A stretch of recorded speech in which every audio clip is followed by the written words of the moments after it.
present, with the exception of Alderman Robertson and Alderman Anastasia. Item 1 on our agenda tonight is a discussion item on the Stardust Pump Station project brought forward by Director Bob Rank. Thanks, Paul. I provided you guys with information pertaining to the Stardust Pump Station replacement project on Ireland Ave. We've spoken about this project many times. I handed out a page with project facts, project summary packet with visuals. They should be sitting on your desk. And that has about 10-15 pages. Project photos, public notification letters, and a recent letter reaching out to area residents. This project has been delayed 2 weeks so far due to concerns from residents in the area. I've asked for the opportunity to present the project facts tonight and walk you through the project. This is a very important water infrastructure project in the city. Impacts our limited budget, the health and efficiency of our water network, and our ability to provide sufficient hydrant flows, and our ability to eliminate potential safety hazards for employees. About 2 weeks ago, when our contractor started to lay the project out, we started hearing concerns from area residents, so we delayed the project temporarily to work with those property owners. The mayor and I have met with them to go over the project, going door to door, as well as addressing the neighborhood in a town hall setting. We've made a number of compromises that you can see on the second page of your package. At this point, the project cannot be delayed any longer without risk to our grant funding and without losing good standing with Environmental Facilities Corp. This is an incredibly important funding source for the city. They help fund the Washington Street Waterline project, of course the Stardust Pump Station project, as well as the wastewater treatment plant upgrades project. Since I'll explain to you why the Ireland Ave and Main Street area is really the only ideal location for the project, as it stands today, we plan to continue with the construction of the project this coming Monday, August 17th. A little bit of project background. Where is the project? It's on Main Street. We have across from Ireland Ave, first page. We have a paper street. The first 3 pages of your handout really outlay project location, plus the plans, the existing conditions plan, which highlights the water line that we have in the area, as well as the proposed plan that shows all the amenities of the project. So the project scope is a pump station building 30 feet by 14 feet, a backup electric generator, communication antenna, access driveway, utilities, and an access gate. Part of our compromise with the property owners that we proposed was to eliminate the communication antenna. Originally, that was going to be a tower that had to be over top of the trees in order for us to have radio communication with our water plant and with the water tanks on top of the hill, the Stardust tanks. We made that compromise even though it would be a monthly cost to convert the cellular data, and we won't have remote access there. We can access it from the plant, but we won't be able to remote there for those capabilities from home computers if something were to go wrong. Why does this project have to be on this site? There's an existing 12-inch water line on the site, as I said, and you can see this supplies water to the Stardust water tanks. These tanks provide pressure to the northern half of Bologna, working in conjunction with the South Bologna water tanks in our well sites. Both these have to be set up high to provide pressure to residents of not only Stardust, but all of North Bologna. And because of pipe friction, the South Bologna water tanks cannot provide the pressure that's needed for fire protection and for proper water pressure within residences. Currently, that water is covered in brush and trees and it's inaccessible. This poses a major problem for response time if, for whatever reason, that water line had a leak or a break. This is just an example of some neglect from previous administrations that we're trying to correct, where right-of-ways weren't being cleared, where projects weren't being pushed forward. Part of the reason why we have 3 projects in construction currently for our water infrastructure. Regardless of whether the project moves forward, that needs to be cleared no matter what. The trees, the brush have to be cleared so we have access to the site. More project background, the benefits of this project. So the existing pump station is located on Stardust Avenue above Arlen Ave. It's over 50 years old and in a closed space that does not meet current standards. It's roughly an 8-foot wide diameter vault, 8 feet deep, with 2 pumps and an electric panel in there. It causes an obvious safety issue with having water within 6 feet of an electric panel. If those pumps were to fail, or somebody was in there, it would short out the electric panel and could cause harm to some of our employees. It's in an enclosed space, it's very deep. A lot of the guys that work for our water department are big guys. It'd be incredibly difficult to get them out of there if something were to happen. Why can't we put it in this existing location? Well, the 2 main reasons is that it'd be less efficient and more costly. The existing pump station has to remain active until this pump station is completed, meaning it has to run until we have the other station done and ready to go and have to switch over. So there's a lack of space on top of Stardust Ave. Right away between the back of the curb and the right of way to have 20 feet of space. Most of that space is taken up over top of the existing water line with the existing station. The right of way along Stardust Ave, firstly, the building has to be larger to meet current standards. An added benefit to the pump station is we no longer have to manually inject a chemical that we use, sodium hypochlorite, in the line in order to balance chlorine residual for the water tanks. The new station will have automatic injection. We won't have to send workers out to manually inject this. It will be there in the building. That's why there's a chemical room in the building. It can be operated from the plant. The higher elevation of the current station poses a lot of risk to our network and to our pumps. Through an effect called cavitation, basically, if you have a higher pressure on the higher side of the pump than the lower side of the pump, suction pumps, propeller pumps will start to create a vacuum or can create a vacuum. And when that happens, water moves incredibly fast and damages the propeller pumps. So we risk that when our system is running and industry is running, we have low pressure in the lower part of our system and high pressure in the water tanks. We risk cavitation at the current site. Arlen Ave is the ideal project site. Projects contained on city right-of-way. The tower eliminated meets current code requirements. On Arlen Ave, that building will be built in behind resident houses over 100 feet from nearby houses. I have a picture on page 7 that shows the current site. Of course, the brush and trees are going to have to be removed, but it can easily be hidden. If you've seen the letter with the help of Sue Cooper working with residents to hide it with trees and shrubs. I've included important dates for the project. I'm not going to run through them all, but many of them required council approval, including most recently the project board in April 2020. Regarding communication with residents, it could have been better. I'll admit that.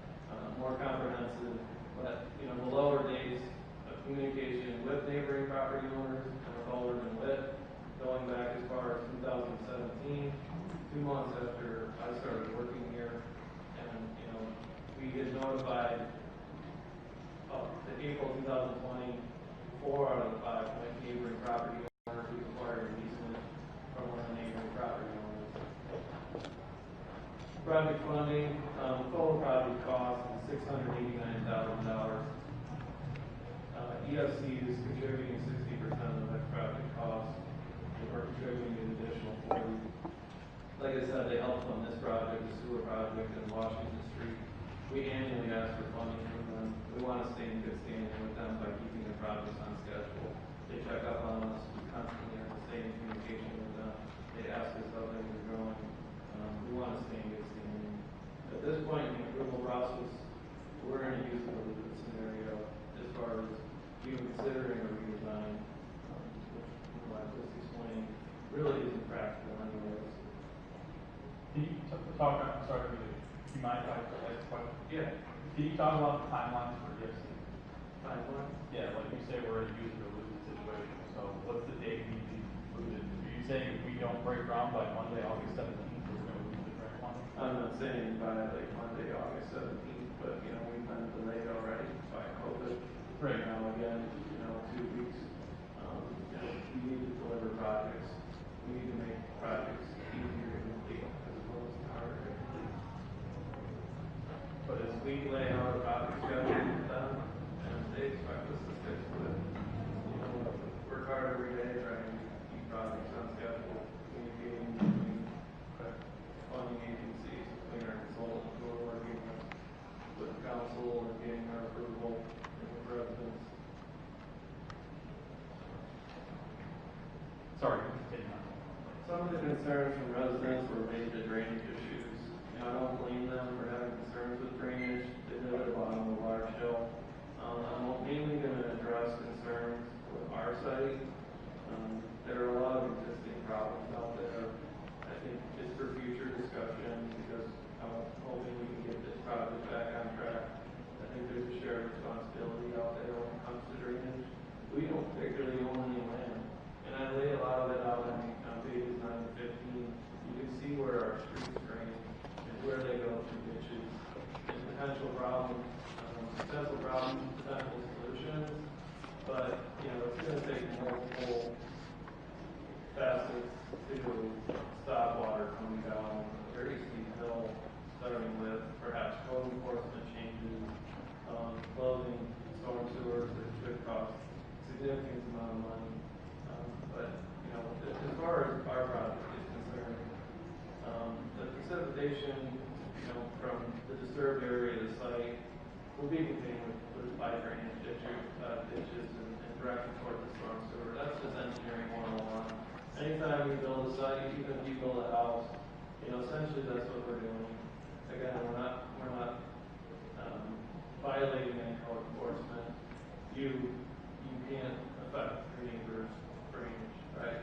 So that's not, we're not going to do that. We've designed it for any water that hits our disturbed site, that hits our building, is going to make it to a drainage ditch. We're removing 8 to 10 trees, but we plan to replace at least that many older people who are bordering property owners for our letter. The stormwater pollution prevention plan is triggered at 1 acre. We're 0.1 acres of disturbance on this project. This is not a large project. And then I want to be sensitive to the residents there, but it's not a project where we have to do environmental studies. The type 1 seeker versus the type 2 seeker. This was clearly a type 2 seeker project. It's a small building site, not much different, again, from building a house on the site and going through code enforcement. You guys are, of course, lead agency and seeker in the city. You guys get to decide what is type 1 and type 2. But based on what's been determined, the typical type 1 seeker, I hope that we would follow suit. I want to just read out some examples, and then I'm going to wrap up. If we have failing infrastructure throughout the city, we need to make these projects easy, not harder. They're hard enough as they are. If you find money for them, you get them constructed. It's an important project, and representing our water department today, we have a duty to provide clean water and to replace these stations after 50 years. To have an underground pump station with old pumps and safety issues. Regulations change, and so do our needs. So, like I said, this affects all of North Carolina, everything. And our primary goal of my office in particular is trying to keep the project on schedule and under budget. That's what I do every time I start a project. That to me, there isn't anything more important than delivering projects so we can move on to the next year. It's going to take 20 years to make an impact in this water distribution network, in our sewer projects, and in our general projects.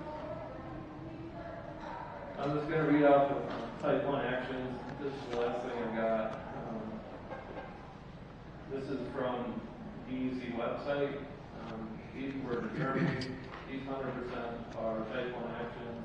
If you were to undertake a project, again, like I said, town councils have discretion. But the adoption of changes in a zoning district affecting 25 or more acres, the acquisition, sale, lease, annexation, or other transfer of 100 acres of land by state or local agency. Construction of new residential units, 200 units to be connected to existing community or public water and sewer systems. Activities other than construction or residential activities. Project or action that involves the physical operation of 10 acres. Parking for 500 vehicles in a city. In a city of 150,000 or less, a facility with more than 100,000 square feet of gross floor area. Any structure exceeding 100 feet above the original ground level without any zoning regulation pertaining to height. Hey Bob, I've got a couple questions. Sure. So first of all, can you speak as far as, I went over, I looked at the site. Again, what we're committed to, obviously there was a lot of design work that went into this. Again, I'm an amateur, I don't know. What's the difficulty in moving the location? If there was another hypothetical location, what's at risk there? What's the cost? What would we be looking at? You're looking for an actual cost? No, is it doable? I don't think it's doable, honestly. I mean, you're talking about full redesign of a project that we've already paid for, so you're talking about an extra solar. How much was that design? I don't even know if the funding agency would fund it, so you're at risk of losing $500,000. Okay. Do you recall what the design cost was? It's usually about 15% of the project cost, so $100,000, give or take. So we spent $100,000 for the design work, approximately? And then my second question would be, so again, just throwing kind of spaghetti at the wall. I think you've touched on it. The existing pump station that's there, if, say, the project was scrapped, right? How long, in your estimation, how feasible would it be to continue relying on the existing pump station at that location? I mean, that's a bit of an open-ended question, I suppose. Yes, it is. It's 50 years old. I mean, useful life of pump station or even pumps is 25, 30 years. It's well past its useful life. Okay. It's not up to a code regulation or more like a OSHA regulation as far as being above ground, the current standards, being in an enclosed space, and then again that water and electric mix. Those two things just don't mix. So to me, it's something employee safety is a big issue there. Okay. Bob, if I may, let's say this project fell by the wayside, just entertain a hypothetical real quick. How many residents, like obviously you said there's a pump pressure issue, correct? So if that pump station were to fail, given its location and its age, and we didn't have a new one in place to take over, I mean, how many residents would be out of water for how long? I mean, it's kind of is everybody getting a little trickle out of the faucet in the north end, or are we talking like 2,000 homes going down? It's really a two-part answer. One is if the pumps fail, the tanks would drain. There's no way to provide pressure that high in order to fill those tanks. So as they started to drain down, those lines would empty, and pressure would start to drop, and as far as subdivision, and they would lose water eventually, because we provide pressure to push it up to those higher level streets, and pressure would drop in hydrants and in houses down on Main Street and that whole area. It would have the biggest impact up now, but it would be a trickle effect coming down. And the second way to answer that, I think, is if we had a problem with the water line, that's only 30 or 40 years old, but still like a useful life of water line is 40, 50 years old. If we had a leak or we had a break, it'd do the same thing. There is a check valve in the existing pump lot of people out of water, we have to shut down. And then you also mentioned that a lot of these this main water line that needs to be replaced as part of this project is covered by trees. So if Sure, it's right, we have trouble accessing the break up there. There's pictures at the end of the packet that I put in there. It's full of brush and it's all on the city right away. It's just been neglected. I'm talking far back, I'm not talking recently. It's been neglected, it should have been cleared. All right away, electric right away, gas right away, they're cleared because if there's an issue, they can have immediate access to it. And if we don't have immediate access, we're shutting water down, then we're clearing the site, then we're trying to find a break, and water coming off all that time.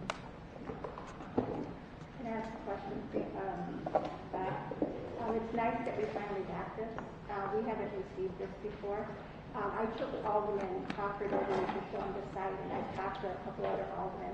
And the first question I asked him is, where do you think the pump station for Stardust is going?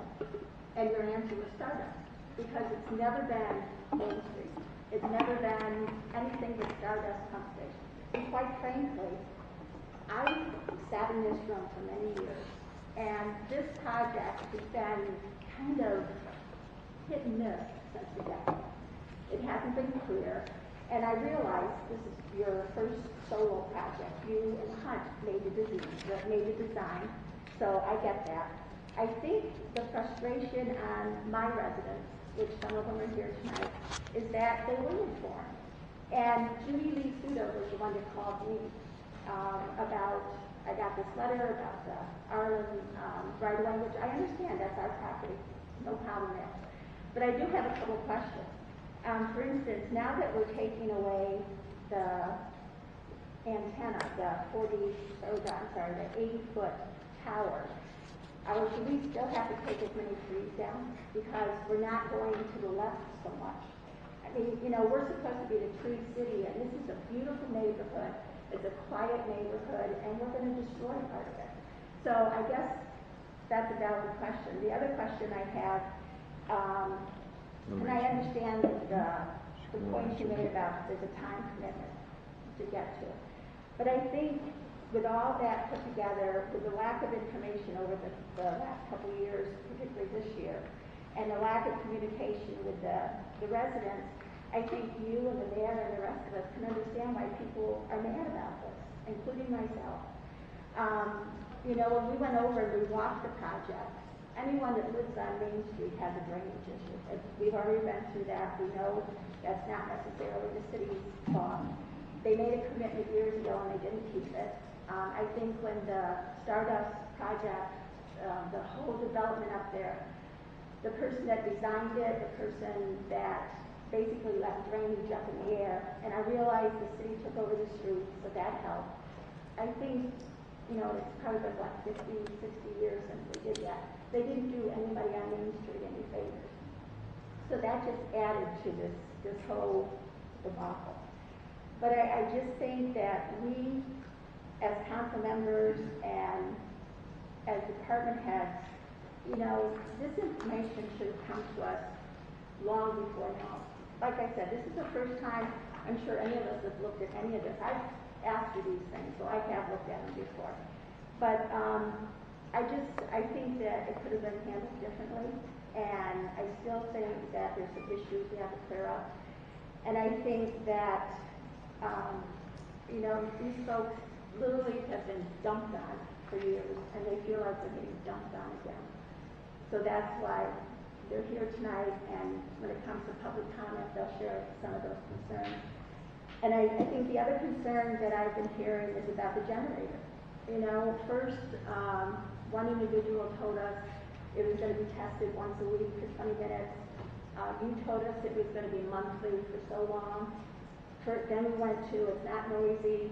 Other people have told us it's going to be noisy. Is it going to be gas? On this handout, it's electric. We just keep getting conflicting answers. So I think, and I hope you're patient tonight, because there are some very intelligent and very knowledgeable questions coming, and I hope we're forthright with our answers. And I think the other concern that I've been hearing is about the generator. First, one individual told us it was going to be tested once a week for 20 minutes. You told us it was going to be monthly for so long. Then we went to, it's not noisy. Other people have told us it's going to be gas. On this handout, it's electric. We just keep getting conflicting answers. So I think, and I hope you're patient tonight, because there are some very intelligent and very knowledgeable You know, I just feel that this could have been handled differently.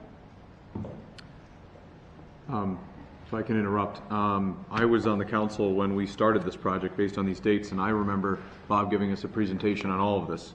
I don't know if I have the packet at home, but I mean, obviously I don't have Bob's photos from 3 years ago because these clearly were taken within the last week or so. But I mean, most of this information, I knew that it was down on a paper street on Main Street. Well, you told me that when I asked you where it was going, and John said Stardust, and you said, well, yeah, but I heard it was on Main Street. So you already knew it from either Facebook or someone told you.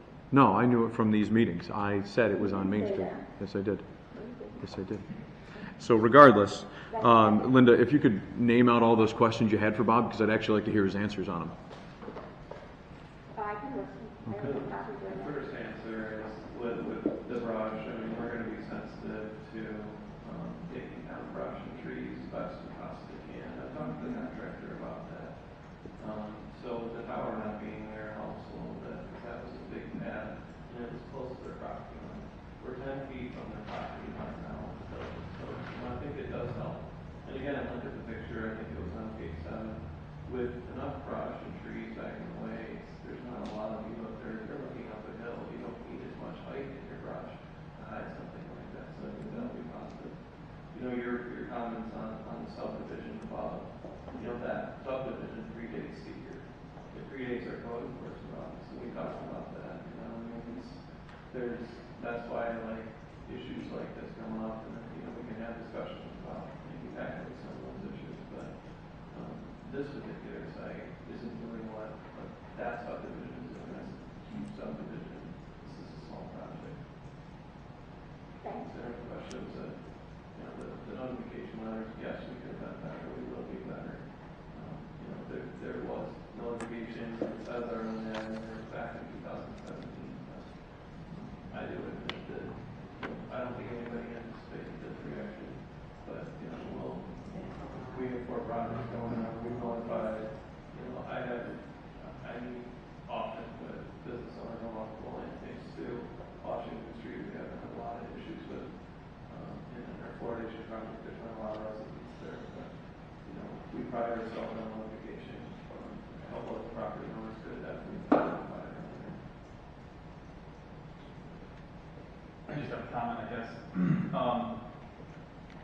I'm obviously not as up to speed on this as Alderman Witt has it is, and I haven't had a chance to go up and actually view the site. But I think if the idea is that we want to have shovels in the ground in less than a week, Monday, August 17th, I think there's way too much uncertainty and community uncertainty for us to say that that's a good idea that we start this then, right? I mean, I'm not saying we need to kill this project because, like I said, I'm not totally up to speed on it, but I think it would be very unwise for us to just dive right in 6 days and just start construction. I don't know.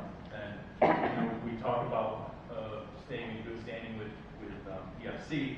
I don't really care. Like I want to, obviously that'd be nice, but I'd rather stay in good standing with our constituents. Well, I suppose that it worries me that a water project, an important water project, can be made political, right? I mean, we're not even violating any code here, right?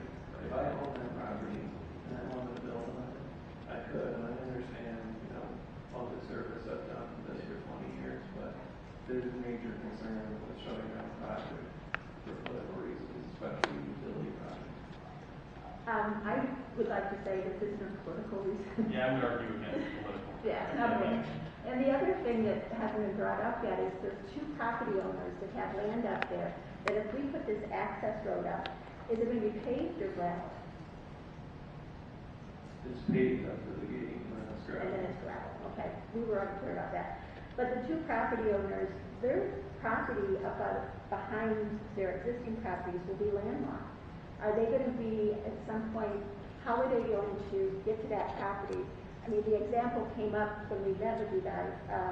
If somebody wanted to put a little camp up there for their kids, how would they get to it, other than walking through the backyard? We can get bylaw have to provide them with public access. There's multiple access points, and we will give them that access. further questions on We'll that. address it, sure, I'll address that. Okay. We'll work with them. Okay. So I feel like I need to put in a little input here. I went to school as a landscape architect. I did it for 4 years as an urban planner near DC. And I came on when this project was pretty much getting ready to go, but I didn't put much thought into it, but I talked about it. I looked at the site. And looking at design, you can tell that it wasn't just frivolously thrown on a piece of paper. You know, Bob's sticking it back in the brush and trees in the back. You can see from the pictures, it's not something that's pristine and parkland that anybody's cherishing. And I would ask that, you know, people don't jump in and hop down someone's throat because progress is going to happen. Yeah, while it's being built, there may be noise, construction, but it's a small site. I think they're doing the right things with the gate and concealing the project with trees, and once it's done, it'll grow in and it'll look fine. That's my professional advice. I would like to invite all the council members to go over, just check out the site. This is something that's going in someone's backyard. It's a 30 by 14 building. Would you want that in your backyard? You know, when I put a curb cut in my new house on Main Street, it was 14 feet long. I literally had to send letters to 5 neighbors to get their permission to do it. And these folks, most of them didn't even know about this. Because in the paper, it was always referred to as a Stardust company. And I respect what you say, Jason, but I'd like you to go over and just walk through with one of these people, and they'll show you what their concerns are. It's easy for us to sit here. We're trying to picture where it is. I've been over there many times. But I think you just need to go over and listen and see what their concerns are. They're valid. And I just think we'd be remorse not giving them a little more time to see if there's something different. We might not be able to change anything, but at least give them the benefit of the doubt. That's all I'm asking. So something that's been in the back of my head, and it is a valid question. We are a legislative making body, and we are we approve and appropriate monies, and we have voted on this, right? And it's been voted on, and we've accepted the grant. So I guess other than just, as Paul's saying, maybe take some time to give people a voice, but do we have any leg to stand on? We can't order Bob to stop the project. We're a voice for the people. I don't know, to my knowledge, the council has done our part, and it's in the mayor and DPW's hands now. I guess I don't know what movement can we do. Then it's in the mayor's hands now. If that's Well, I'm saying we can sit here and voice our opinions and ask for, cooperation, but is there any formal action that we can take at this point as a legislative body? I think every time something comes up, we do something a little different. So, quite frankly, I don't think that I have the answer to that. Does anyone? No, Can't say that in you, but your logic makes sense. And to jump on one of the fewer points too, which was this is a political issue. I kind of agree with Bob. As soon as it comes back into this room, it becomes a political issue. And when you have people speaking, and I'm assuming there are going to be members of the community speaking tonight at public comment, it usually adds that cloud of political issue as well. So throwing that out there. We have, if I may interject, we've been talking with a few of the people affected up there. We've had some good conversation. I met with one family, spoke to them about how we can make this better, the project better, to suit the neighborhood, to suit them, namely them. Talked to another, emailing back and forth. We've come up with a concession was made on the tower, the landscaping issue. We said we would not take down as many trees, we would not cut back as much brush. We would put up a better looking gate across it, and indications are that they may be satisfied with that, so we can continue to work with the neighborhood. especially the neighboring properties, adjoining properties that are affected, and see what we can work out here. And, I mean, also like to chime in on what Bob mentioned earlier in his discussion, which was the drainage up in that neighborhood. If this project goes underway and we notice afterwards there's drainage, I mean, it is a lot of times drainage can be a shared issue. So I mean, then that could be a further remedy to the neighborhood's problem too, is working into getting drainage solved for a lot of the neighbors as well. Just to throw that out there. I mean, that's clearly a big issue. So. I don't really know what the right answer is. I don't know what we need to do or what the right thing to do, but I know we lose almost nothing by not breaking ground in 6 days. So that would be my first course of action. I wouldn't want to. Let's say we lose favor on EFC in this particular project. I would hate to. This project's going to happen regardless, and I would hate to not have $413,574 going towards this project, and we have to front. It's almost $700,000 project out of pocket. But if you can show me somewhere where it says that if we don't have shovels in the ground, if EFC is telling, you can show me somewhere where EFC is saying we need to start by August 17th or we lose the money. Everything. Right. Well, I'm saying maybe a week or two would delay, but I'm saying if you put this off for months to redesign the project or something like that, I mean, Carrie and Bob could probably speak better than I could about. I mean, if you go to you're a year behind on the project or 6 months behind on the project, we get to the end and they're like, no, we're not paying you. I don't know. We have $10 million worth of DRI money we haven't even started yet. That was awarded 3 years ago. That's true, but they did give a 5-year timeline on that. I'm not trying to Sure. be overly specific. Sure. We submit project schedules, and I guess I'd ask, I understand that, starting in 6 days seems like a short time period, but, we need, project progression, if we're working with the property owners, the first thing we would do is put in a construction entrance, just a stone entrance. We need to start working on the water line and tapping into that. And like I said, the site needs to be cleared regardless. If this project doesn't move forward, I still need to take the road there and clear the brush and clear the trees. That's really the next step in the project. And they want to see the project laid out. We can't do that until the brush is gone, and the trees are gone, or at least the brush is gone. And that'll only take a couple days. Let's get to that point. Let's progress the project a little bit. And we've already worked with them to do, like the mayor said, that their gate is made out of wood, it's supposed to not. We want to work with them. We always work with them. Can I just ask Bob, are we signed off on all the finances? They've all been approved. We have the money's approved. Everything's been signed off. Yeah, half the project is reimbursable. We just close on it from a planning standpoint. The expectation is that, when this project starts, we get reimbursed for it. So I guess the short answer is yes. So all the money? The way the ESC works is they give you half the project up front, or half the amount of the grant up front. So we get reimbursed for half, and then upon closing, we get the remainder of the funding. Can we receive that? We can bill the half. We haven't spent any money on it yet. We can bill the whole design phase, which is about half of the grant. We 400,200 and some thousand available to us now. Bob, when you talk to the brush and the tree clearing, that's because it's over a water line, and it's probably something we've neglected, and it should have been done all along, as far as keeping it clear on that right away. Yeah, I mean, there's a really good tree in the way, in the middle that needs to be taken down. But yeah, a lot of it is brush. It does provide some privacy for the property owners.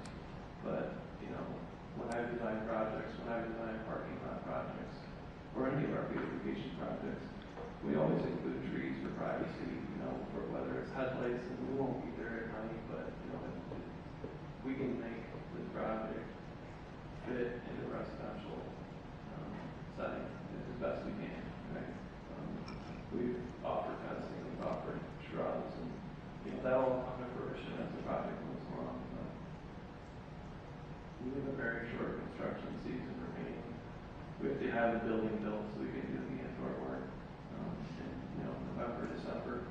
And the project completion date, at least now, when we submit a schedule to them all, is March 31st. That's our completion date with our contractor. We've already set out on us to proceed, and we're far along in this process. It's difficult to stop now.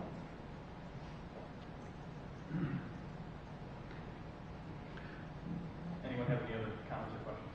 Well, I guess, Bill, what is your next step? What are your thoughts and your suggestions here? Well, continue to work with the neighbors, there. My thoughts are to check with ESD and see what we can do about the funding and move forward. We have some unanswered questions with the funding, and from my perspective, we have to know what we're going to lose if the project isn't moving forward. Obviously, we got to have construction delays now with the contractors, so that may be increased funding, increased costs to the contractors. So we have to, there's some questions we have to answer.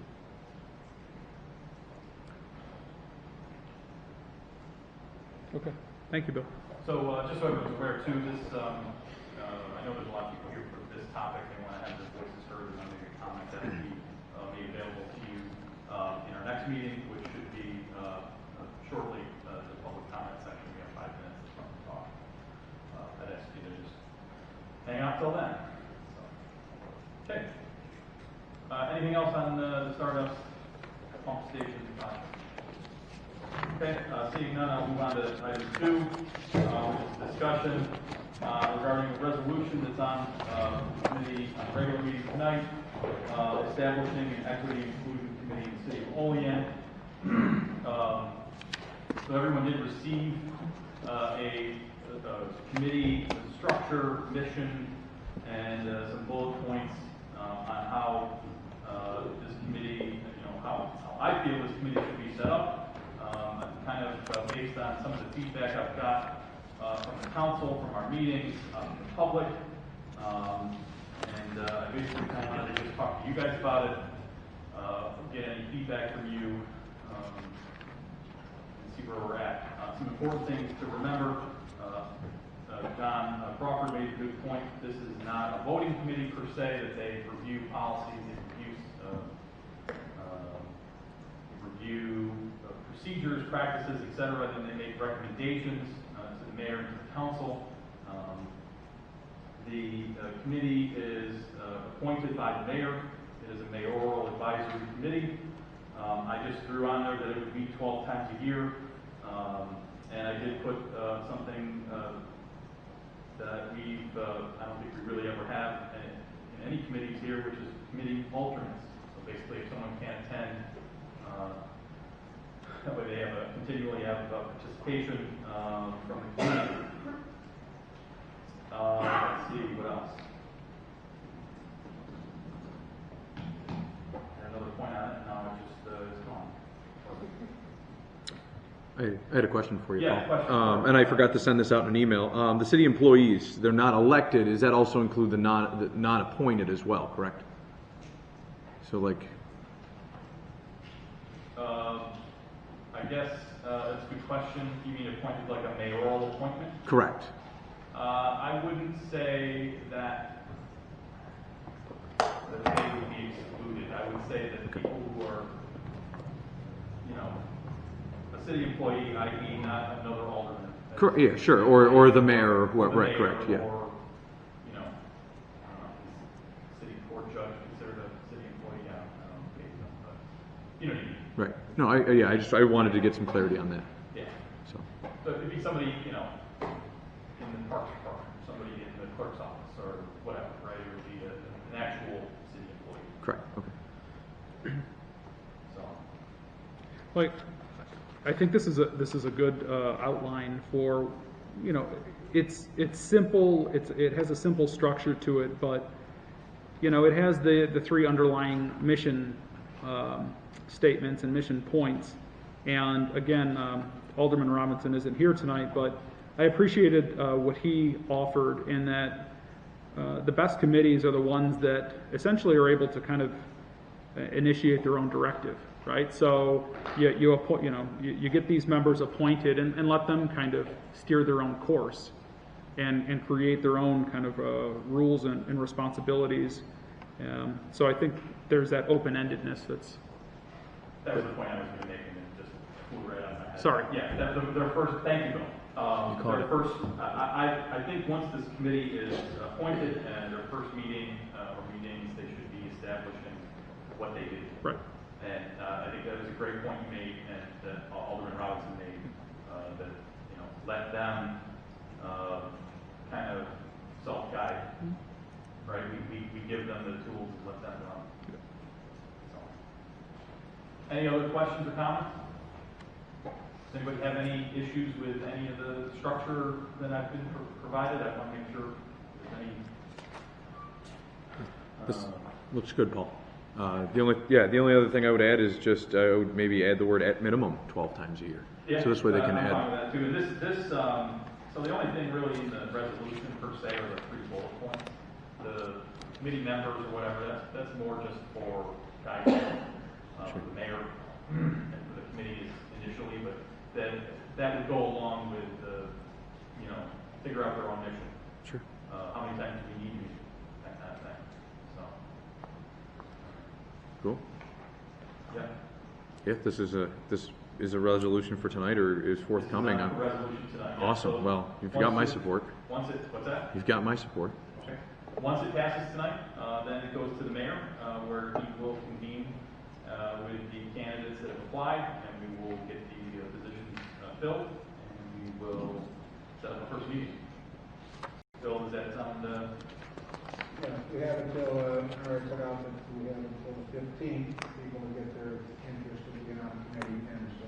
Yep. So that's Friday. Yes, that sounds right. Sure. Well, Monday, August 17th, we've been talking about a lot, so that was. So, yeah. Friday or Saturday, I guess the 15th would be Saturday. So I've got several in right now for each committees. Okay. Yeah. Any other questions or comments? Once again, if anybody's here that would like to comment on this, there is a public comment section that will be made available to you in the regular meeting, which is coming up shortly. Seeing no other comment, I will move on to item 3, which is TL 4420. Mayor Aiello authorized the mayor to sign and submit a grant application to the New York State Department of Environmental Conservation under its Tree City USA program for funding associated with planting trees for growth and recognition of the city's ongoing efforts to sustain a community forestry program. Mayor. We're going to have Carrie's going to talk about. So Carrie will be speaking about this. The New York State Urban Forestry Council has announced an opportunity to apply for up to $1,000 in financial assistance. It's to plant either a large specimen tree or on a prominent site or a grove of trees. The eligible expenses out of the $1,000 include trees, mulch, soil, and advertising. And the advertising is related to the event cost because there will have to be a planting event. The applications are scored competitively. It is a reimbursement grant. The funds will be reimbursed once a final report has been submitted, reviewed, and accepted by the funding agency. An event will need to be held that includes photos, receipts for the expenditures, and copies of materials or links to the postings relating to the planting event. This application for funding is due September 14th. The awards will be announced by September 30th, and the project has to be scheduled for either fall of 2020 or spring of 2021.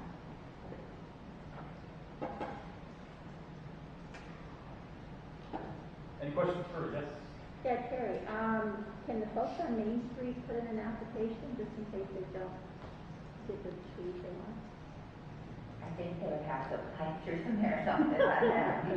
Just curious, it's kind of funny that this is on the agenda tonight. We're talking about trees.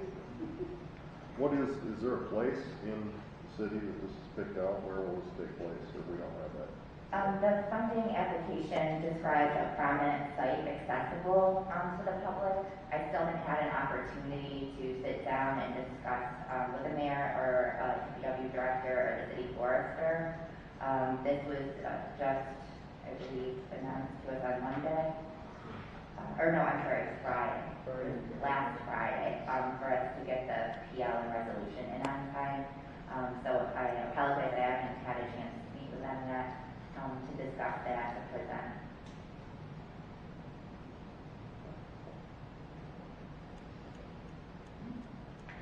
Any other questions?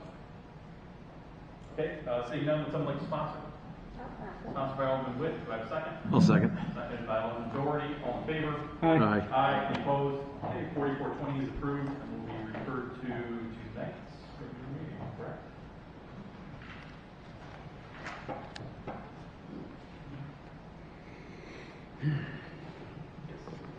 Item 4, PL 4520, Mayor Aiello, that the Common Council as lead agency concludes that the Airport Runway 422 Rehabilitation Design Phase is a Type 2 action, and that after full review of the environmental assessment form determines that the project will have no adverse environmental impact and thus declares a negative declaration. Mayor.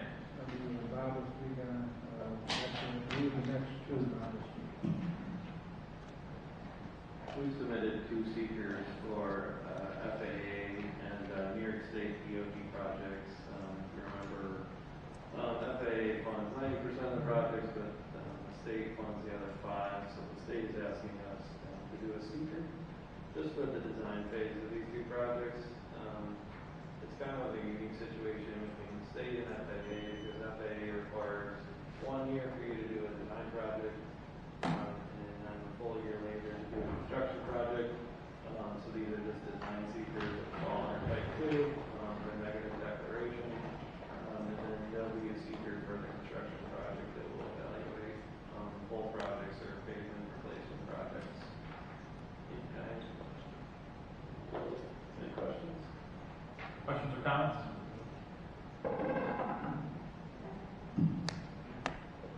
I've got a question. Is the airport up and running right now? Yes. I just was. They're at full operation. We are. Okay. You know, the quarantine measures that the governor has taken. You know, we have some policies in place to prevent, you know, states flights going into other states. But yeah, they're running in close contact with the Department of Health. We don't have to put them up in like a 14-day stall up there or something, do we?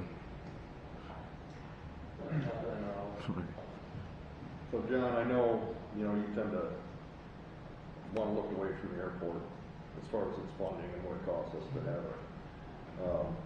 But I do believe that if we get over in on a path to where we would want it, that airport will have its place. And it's an asset that has value, that to let it go away would not be good. Just want to throw my 2 cents in. I'm only 1 vote. Okay, any other comments or questions? Would someone like to sponsor? I'll sponsor it. Sponsored by Alderman Cannis, do I have a second? I'll second. Seconded by Alderman Doherty, all in favor? Aye. Aye. Any opposed? Opposed. 1 nay.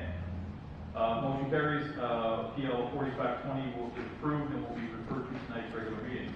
Item 5 is PL 4620 by Mayor Aiello. The Common Council as lead agency concludes that the airport SRE building pavement rehabilitation design phase is a Type 2 action, and after full review of the environmental assessment form determines that the project will have no adverse environmental impact and thus declares a negative declaration. Bob Ray. Director Bob Ray.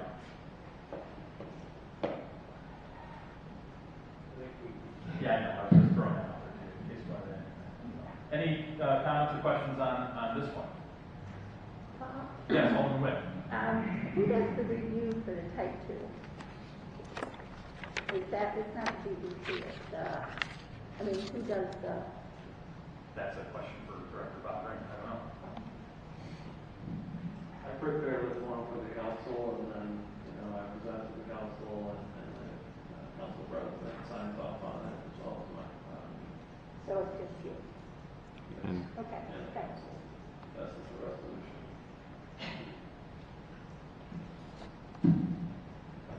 Okay, any other comments or questions? Okay, seeing none, would someone like to sponsor?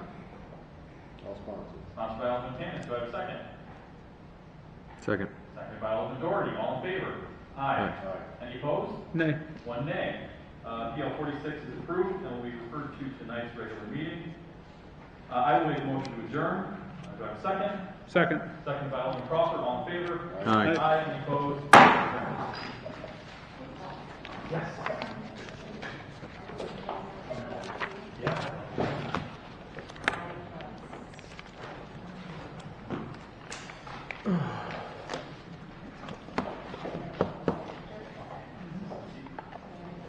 But we haven't had public comment yet.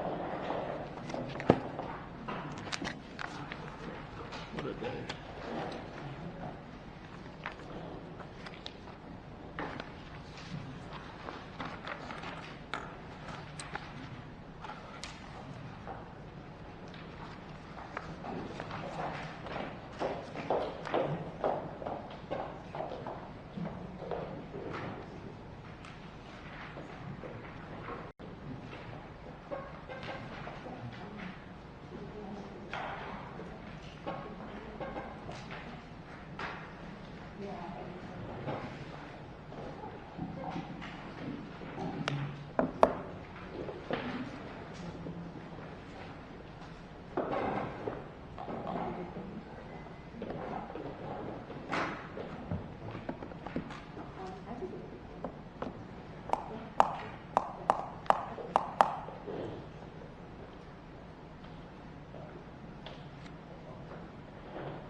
Okay, I will call to order the regular meeting of the Common Council for Tuesday, August 11th. Will the clerk please call the roll? Alderman Witt. Here. Alderman Tanis. Here. Alderman Doherty. Here. Alderman Crawford. Here. Alderman Gonzalez. Here. Please rise for the invocation. Before we do the invocation, I would like to just dedicate this meeting to the memory of a former alderman, former council president, and a really excellent Olean citizen, Jim Finch, who passed away recently. Great guy, and he will absolutely be missed. I would just like to add, Jim also worked for the city in DPW. And I just want to share a real quick story. The day that Jim had his heart attack, he was snowblowing. He wasn't the kind of guy that wanted somebody else to do it, so he did all that stuff by himself. I met his wife at the ER, and in all, in all the things that you think of day to day when people go to the hospital having a heart attack, he shouldn't have been here. He should have passed away that day. And he was one of the miracle cases from the Olean General, where they take your body and they basically lower the temperature, and then they shipped him off to Rochester, and he came back to us, and he came back on the council, and he did a lot of good things, and he was just a great guy. He had quite the sense of humor, and we will miss him, and I just want to send condolences to his family. Thanks. Heavenly Father, we come to you tonight asking for your guidance, wisdom, and support as we begin this meeting. Help us to engage in meaningful discussion. Allow us to grow closer as a group and nurture the bonds of this community. In your name we pray. Amen. Pledge allegiance To the flag of the United States of America, and to the republic for which it stands, one nation, under God, indivisible, with liberty and justice.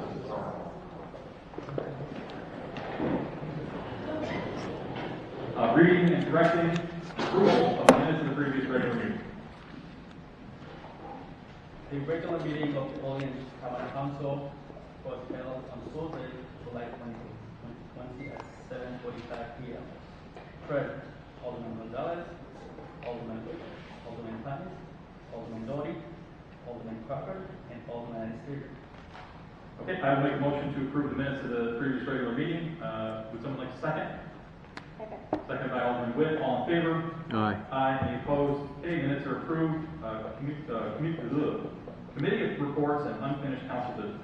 We got none? Communications from the mayor. Thank you, Paul. I have a notice of retirement here from James Marcellin, the police officer of the city of Olean, and he will be retiring as of August 28, 2020. I want to thank Jim for his many years of service to the police department and wish him well. I also just have a comment about Jim Fish. Jim was a heck of a guy. Jim was also a part-time police officer. He was also in our civil defense police way back when, and I had the pleasure of working with him over the years when I was in law enforcement here, and he worked for the city garage. So my condolences also about the family of Jim Finch and the friends of Jim Finch. Thank you. Miscellaneous communications. Hope you better read that. I always Special proclamation to recognize Fair Housing Month. Whereas the Fair House Act was signed April 11, 1968, and added to in 1988, making the principle of the fair housing not only federal law and national policy, but a fundamental human concept and entitlement of all citizens. And whereas this law provides that it shall be unlawful to discriminate against any person in terms of conditions, privileges, of the sale or rental of dwellings, or in the provision of services or facilities in connection therewith because of race, color of skin, religion, gender, national origin, ancestry, physical or mental disability, single parents, any person who is pregnant or who is about to serve legal custody of someone under the age of 18. Individuals under the age of 18 living with a parent, a person having legal custody of such individuals, or designate of such parent or legal custodian. And whereas the need for shelter is an essential human need, the right to freely choose a place to live is a basic human right. And discrimination in housing not only is against the law, it is contrary to our sense of our city, our state, our country, should mean to us and to others. And whereas Fair Housing Month provides an opportunity to place special emphasis on the recognition of all neighbors, businesses, property managers, and owners who reside in our community, acknowledging their vital contributions as well as the richness engendered by the mix of young and old, male and female, disabled and non-disabled, people of color, ethnic and cultural backgrounds, and religious traditions. Therefore, and I quote, I, William J. Aiello, as mayor of the city of Olean, New York, on August 11, 2020, do hereby proclaim that the month of August 2020 as Fair Housing Month in the city of Olean. I have the resolution here, which will be given to Gary Kerber, our Fair Housing Officer, or anyone who would like to inspect it or get a copy. Thank you. Any other communications, Mayor? No. All right. Very good. Miscellaneous communications. We have none. City official reports. Monthly report of the city auditor, month ending July 2020.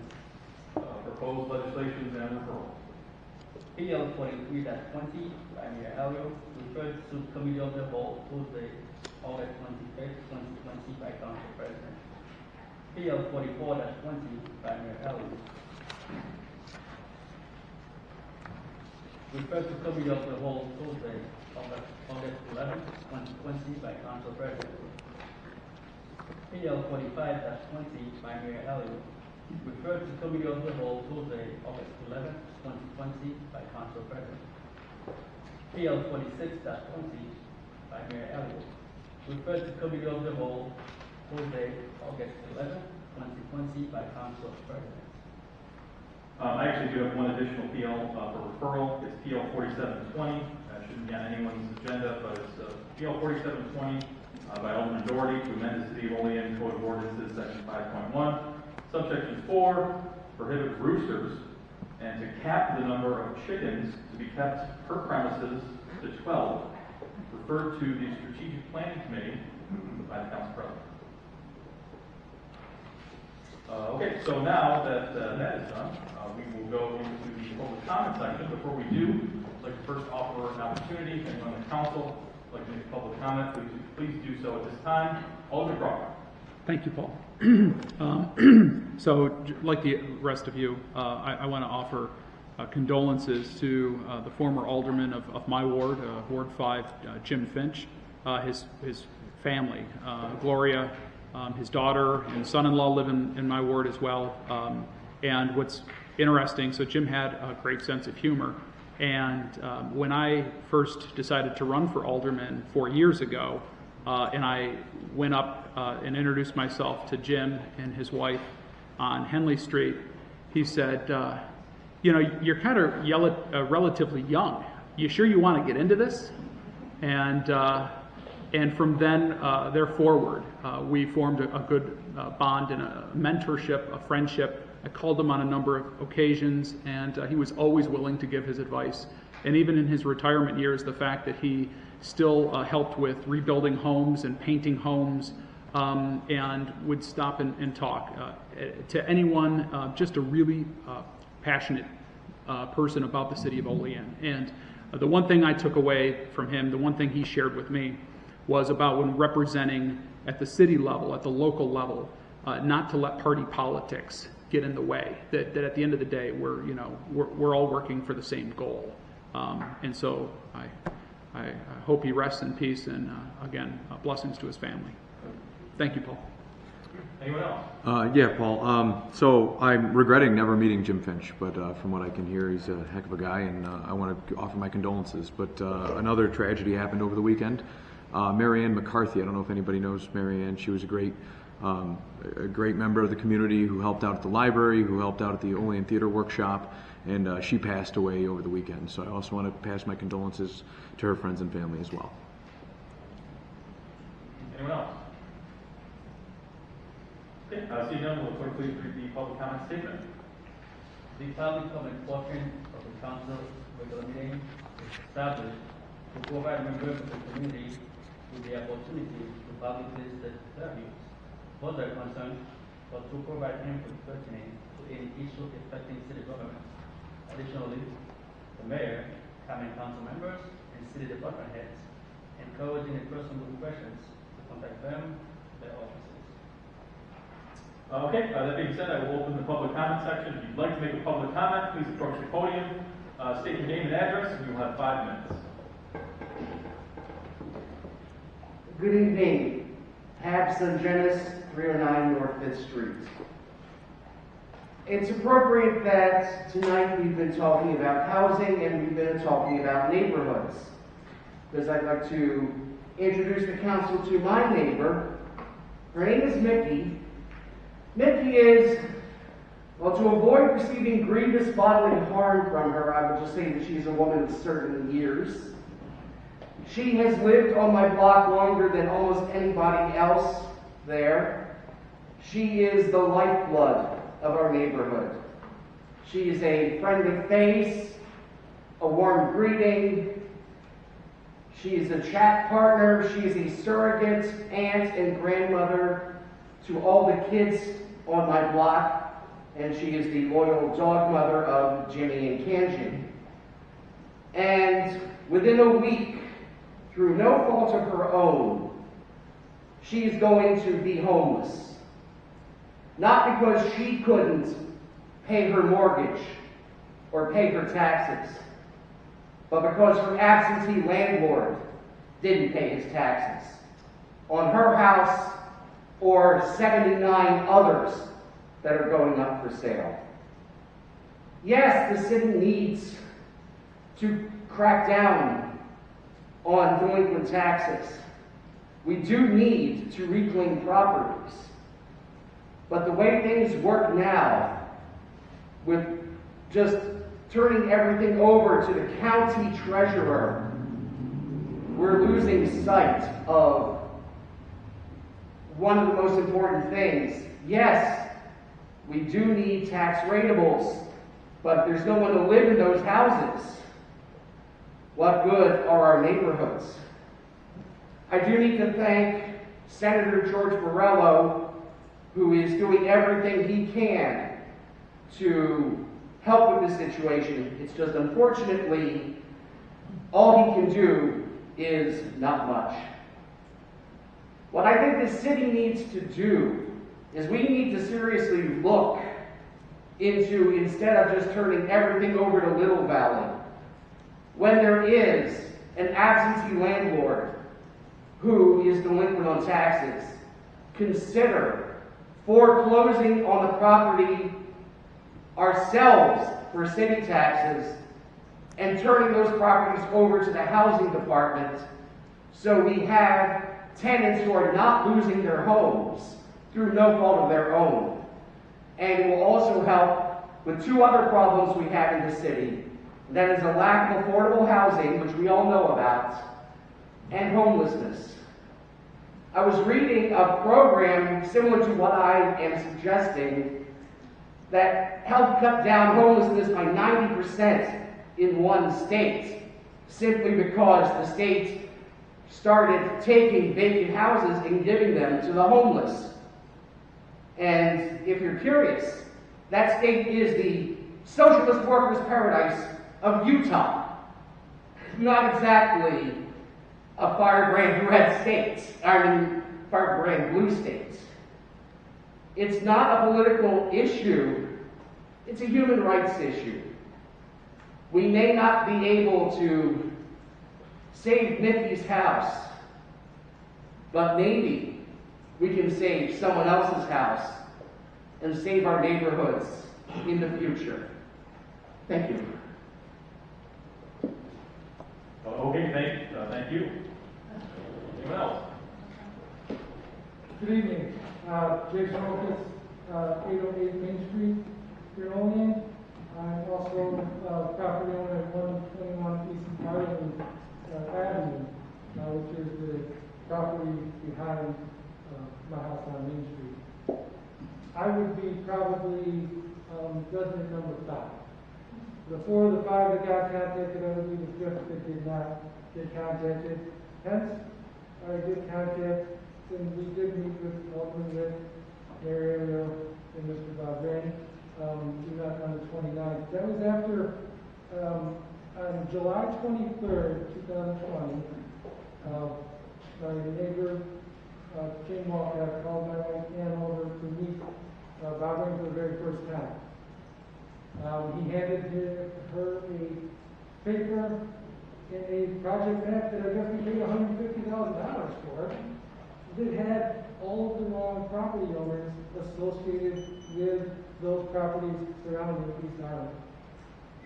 I was not obviously notified because we did not get consideration of being the property owners in not only my house 50 feet from Arlen, but also my property that, thank God for removing the tower because it was basically 2 feet from my property line. And it would block my right-of-way access to my property. That was all approved through the process, and I understand that. But I think in the future, we need to look at some of that. I'm a pretty much public access, person. You can go to Google and look and see exactly where I live, who I am, you know where I live, and know my properties. So there's pretty much public access knowledge. The other issue is that I've never seen a survey of the city property. I pretty much know where my property lines are, where the walkout property lines are, where the lease property lines are. But it's also, if I was going to build a structure and protect the city's liability and all of that, I would make sure that a survey was completed and that building was 10 feet, and I did have the right of way to that 10-foot section. I would like to see that responsive lighting or that survey done and completed by the third party so that we know, as residents and we know as a city, all of that, the buildings and the property are going in the proper locations along in the code. If I do anything on my property, I follow the code. I expect the same from any of the city properties. Right? I'm not going to keep you guys because I know you guys are busy, you got a lot going.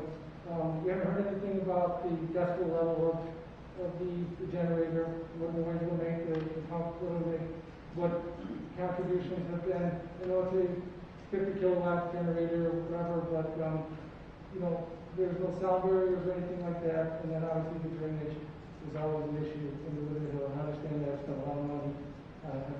But I appreciate you guys. I appreciate you as a council listening to me, the opportunity to talk. I just wish that I could get some of those final, issues. I know you're working, but it's important to me and it's my concern. And having just a couple of weeks notification on a project that has obviously been in the works for 3 years is kind of discouraging because I expect more from the city of William on those projects. Thank you. I'm not going to exit. I think there's people out here, so I just want to let other people know. Yeah, those who all have already commented, if you would be so kind as to step out. There are other people waiting to get in.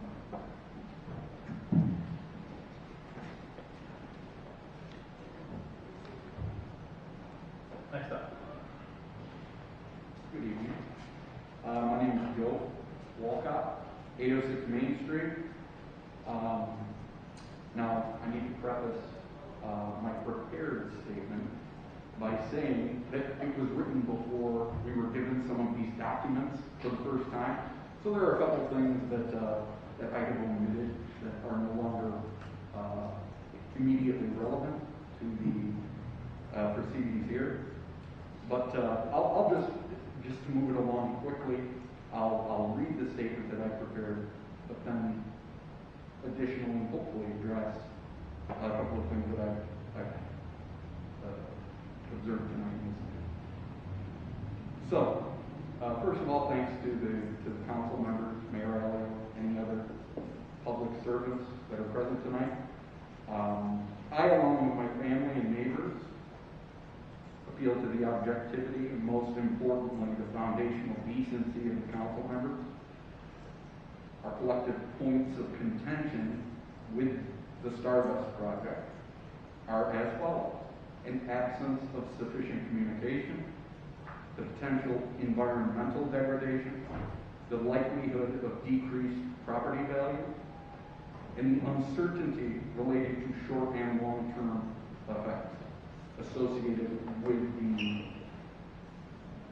building, the project, the generator, etc. again, the radio tower, I wasn't aware that that was omitted. I had that listed, but I'm glad to hear that that's no longer on the table. From the outset, the level of city to taxpayer communication has been insufficient. I do acknowledge Mr. Ring and Mayor Aiello, they've taken the time out of their schedules to meet with us, and we certainly appreciate that. And they met with various neighborhood residents. But the first documented city-initiated communication to my family came in the form of a letter dated July 23rd, 2020. So we're going back to 2017. That's an issue. Since then, there have been inconsistencies in messaging from officials working on the project. I'm not accusing anyone of being dishonest. Just that speaking to different people, we're hearing different things.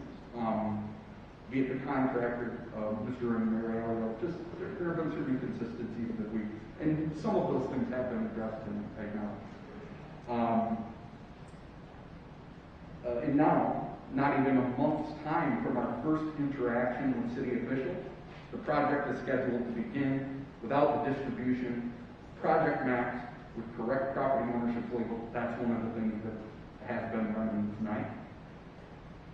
Without a full survey of the affected wooded area, as Jay Sorokas mentioned, and without a thorough and independent environmental impact study. I understand that with it not being a level 1 or whatever it is project, that it's not required, but it seems, as I'll get to in a second, it just seems a little haphazard in the approach to a project that's going to disturb so much land right in a neighborhood within the city.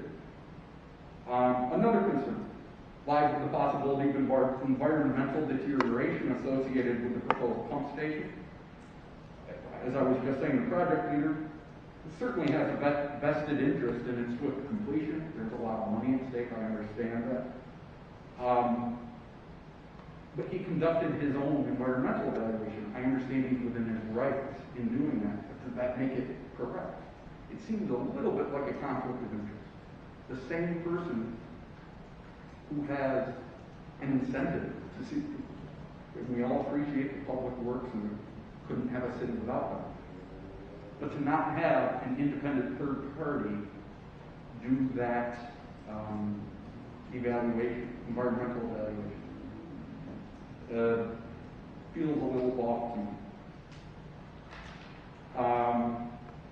We're also concerned environmentally with, is there any type of report with CO2 emissions, noise pollution? A number of our neighbors have spoken about this, one of which is here tonight and is an engineer, and has mentioned that he can't imagine a way that there won't be significant noise pollution when the generator is being tested. On top of this, the aforementioned concerns do not even begin to touch upon the loss of trees, soil disturbances, wildlife habitat deterioration, water deterrence, and the like. Bears, raccoons, birds, squirrels, chickens. That land it's not just a bunch of shrubbery. It's made to sound like it's a couple of bushes. That's not really the case. In meeting with Main Street residents for the past few weeks, the issue of property value has been at the forefront of many citizens' minds. Anxieties associated with the further erosion of landscapes already drastically impacted by water runoff seem justified under these circumstances. Mr. Wolfball, you're at 5 minutes. I need you to wrap it up. I'm at 5 minutes? You're at 5 minutes. Okay. But the main point of contention has always been lack of communication, but also the loss of property value, and why a project that as recently as January 30th, 2020 was still listed as the project for Stardust Lane with the project location right here from a Freedom of Information Act request listed as Stardust Lane, location of the project, Stardust Lane, Holy End, New York. What changed between now and then, and why did the residents of Main Street have to pay for that alteration with the value of their homes and the average cost or loss that they'll hypothetically take? Because I imagine most of you wouldn't want this right next to your shed, your property, things of that nature. So I realize I went over my time, but I appreciate the patience and thank you very much. All the best to everybody. Thank you very much.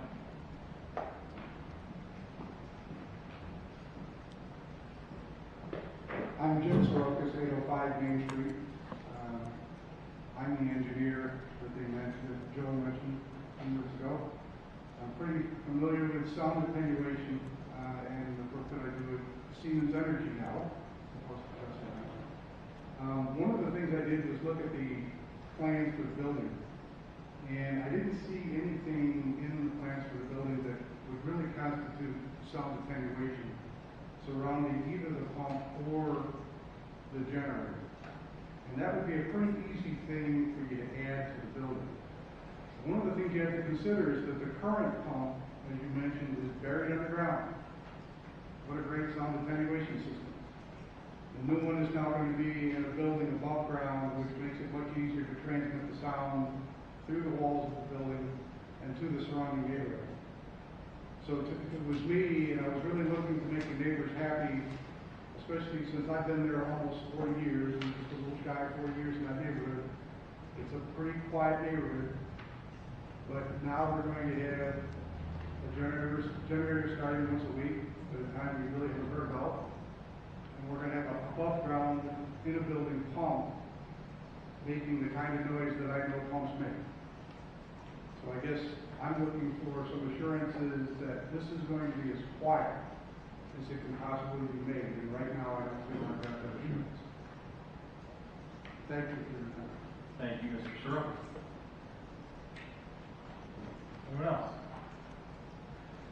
Hello, my name is Leo Walters Tahara, 302 North 9th Street, and I want to change topics for a little bit. I find it interesting that we can get this much information and this much passion generated out about a pump, but maybe a little bit or less about diversity and equity and the value of human life in our own community in New York. I've been thinking about this for a little while now.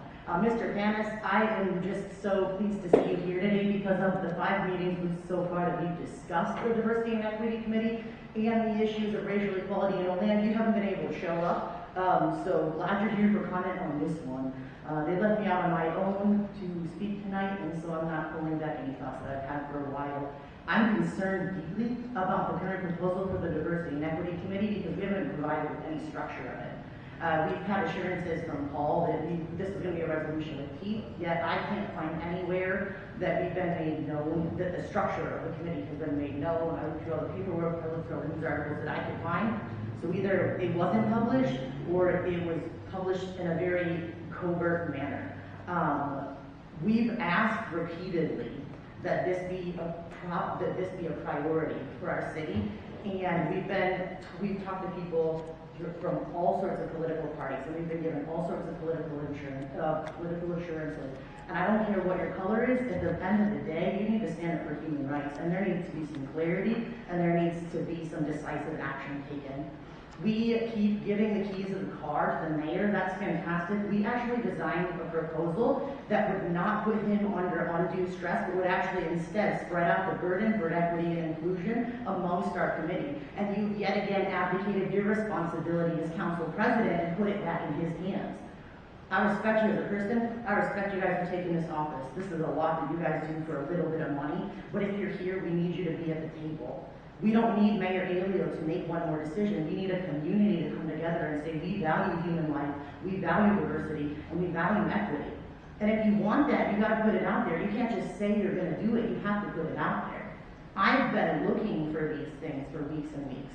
I've been watching for the proposals, and I've been watching for the structure. And all we're getting again is legal gatekeeping. We gotta submit a resume, we gotta do this, we gotta do that. Since when are we like gatekeeping volunteers? We can barely get people to fill our council seats, and you're going to try to gatekeep that with resumes and letters and emails, man. Like, that's insanity. That's insanity.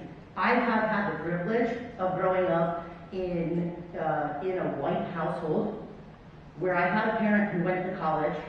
I will be in debt for the rest of my life for college because I can't actually make any money, and my parents both have declared bankruptcy, but I've had certain privileges afforded to me because I am a white individual. And now I'm perceived as male in society. So I'm lucky enough to be able to get up here and to say what needs to be said, but you cannot possibly expect a group of the same people that are already in power to speak for the people that are being downtrodden upon. It's illogical and it's irresponsible. And like I said, none of this is coming at you guys personally. Like, I am the type of person who wants to address a problem and not attack a person. Because at the end of the day, we're all people. And we all have feelings, and we all have spouses and kids and bills. But this is a problem that we've got to come at. And if you're going to hold an office and if you're going to make a promise, you got to do it. You got to do it. And the committee cannot be gatekeeping. I don't need another opinion from our wonderful Mayor Aiello. I don't need that because, like, we've heard his. And we need a collaborative group of people that is a representation of diversity. I know there have been concerns with the legality of it, but I personally have sat on the board of a federally funded nonprofit agency where the board is literally mandated to be diverse.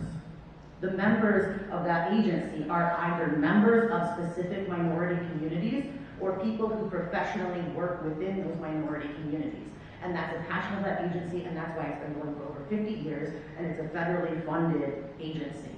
It can happen. And there are legal ways to do it, but you have to have the want to do it.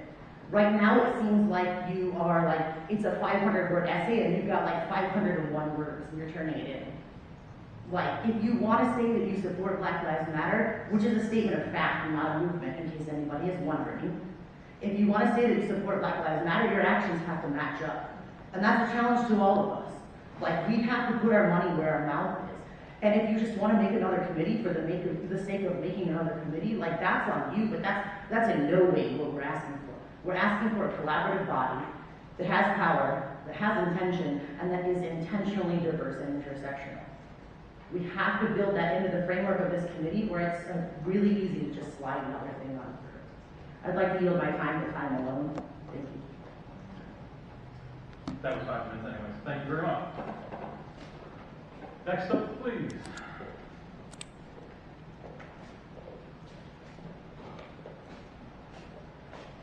I'm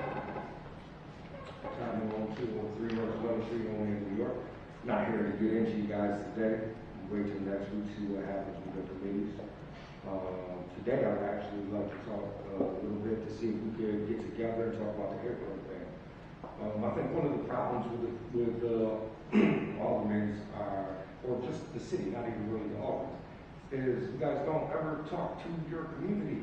Like, we vote for you guys to represent. I know some people think lead, but there's, we'll teach you. We put you guys in here to represent us.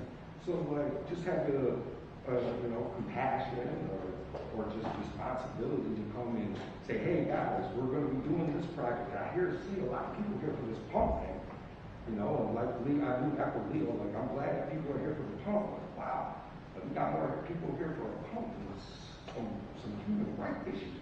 Crazy, but I'm still here for the pump too. So, like, everybody, anytime you guys have all these projects going on, the community should, I would think they should be involved. I don't think that, like, as far as the airport goes, I was wondering, like, has anybody ever thought about, like, talking to, let's say, just for an example, Amazon? Hey, we only got 2 stores in our mall. Maybe they can go somewhere else. And Amazon could bring a mailing place in, and they could use the airport? No? Nice. Is there a place that, like, come up with these ideas, or did you guys do that? Amazon has already been discussed. Oh, okay. Is there a place that does that, like, comes up with these ideas for the community, or did you guys do that? We have several. We have the IDA, Industrial Development Agency of Cattaraugus County. We have our community development. We have the CEO Alliance. We have a lot of different come up with ideas. But we need people. We need people that are willing to make that investment to make those ideas work. Yes, sir. I agree fully. That's why I believe that diversity community will help out with that. Right? We'll get some more people in there, get some different ideas going around, and actually grow the city. So, like I said, I'm not here to get any guys today. Guys, we'll wait till next week, see what happens with that. We'll just listen to the community a little bit better. Ask them for their opinion. Just don't go and do willy-nilly stuff because we have all this. People crying because you guys are doing things backwards. Just an idea. Thank you. Thank you. Next up. I'm Jane Walcott, and I live at 806 Main Street. And I would just like to reiterate what you just said, and I would like to invite you please to come to our yards to see what we're dealing with. I have some pictures. I'm not going to take a lot of your time, but I have pictures of the most pristine yards in the neighborhood, in the city of Olean. And I would like to leave these with you so that you can see what is going to be destroyed, as well as pictures of drainage from up above that we have been dealing with for 37 years, where there are drainage pipes coming out of the ground, draining down on our properties. Thank you. I'll leave these for you to look at. They're labeled, and I wish you would consider saving our neighborhood. Thank you, Ms. Wolcott. Anyone else?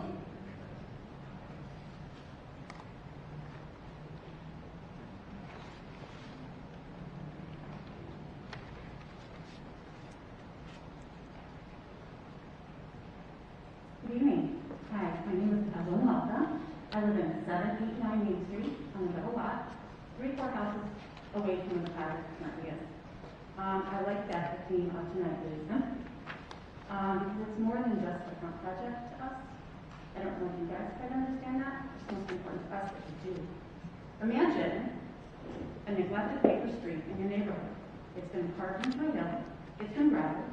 There's a fire hydrant in the middle of the hill. 50 years ago, the city walked away from that. They just walked away. Very bad news 50 years ago. So what happens is when it rains, it comes down the hill and it hits this gravel road that's at an angle. That angled road goes into people's yards. They spent thousands of dollars trying to repair that so they can actually use their yards. I've had friends that are further down on Main Street. She was going to move. Do you want to buy my house? Oh, no. No thanks. We're good. We're good. So those values have already been affected. I don't know if you realize that. They've been affected for years. I would never buy a property on Main Street across the street. I'm smarter than that. Those values are not there. Just so you know. I bought smart. I'm across the street. My concern now is about my property value. I don't just live at 79. I'm a part of a great community. These people, honest to God, if things just don't work out, it still works out for me, right? I love it. It's a great community. And what's bad is I feel like Cinderella. I really do.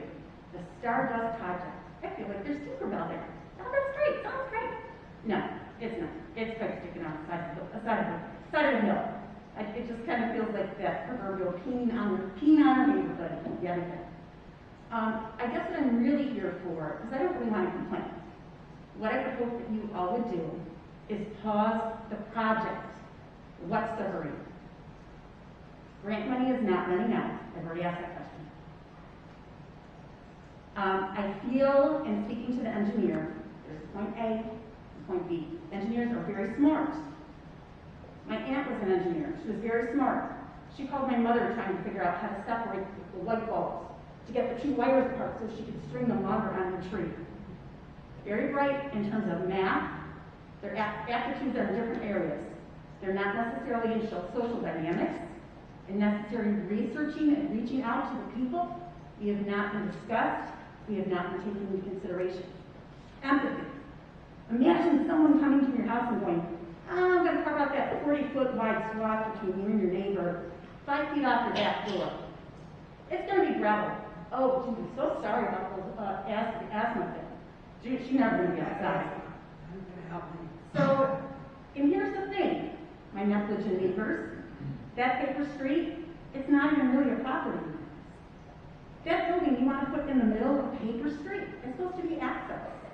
I thought that was left alone in case our neighborhood wished to develop. I don't know if this is true.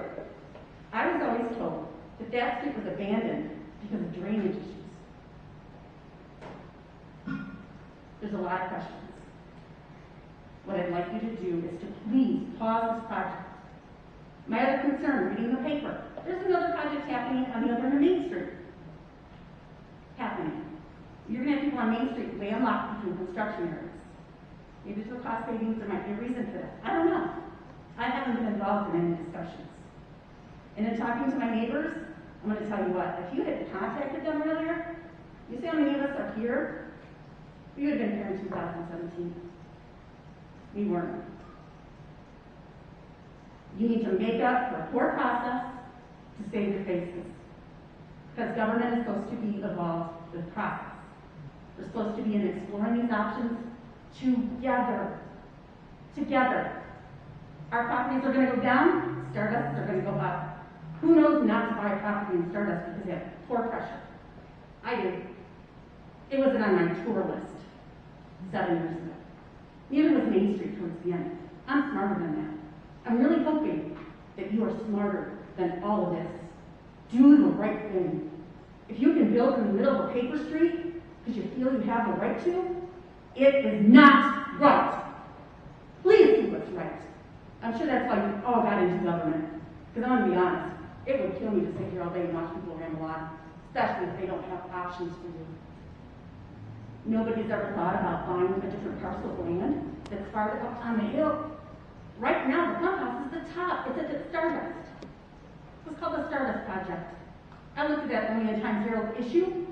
Main Street wasn't even called Main Street. It was called Main. It was one word in the middle of a very long issue. Never saw it. Please do the right process, involve the right people, pause the project. I don't want to be Cinderella. I don't have to dress, but I can change into a midnight anyhow. Ma'am, you're at 5 minutes. Very good. Please, I'm all for Stardust becoming more valuable, not at my expense. Thank you. Thank you very much. Anyone else?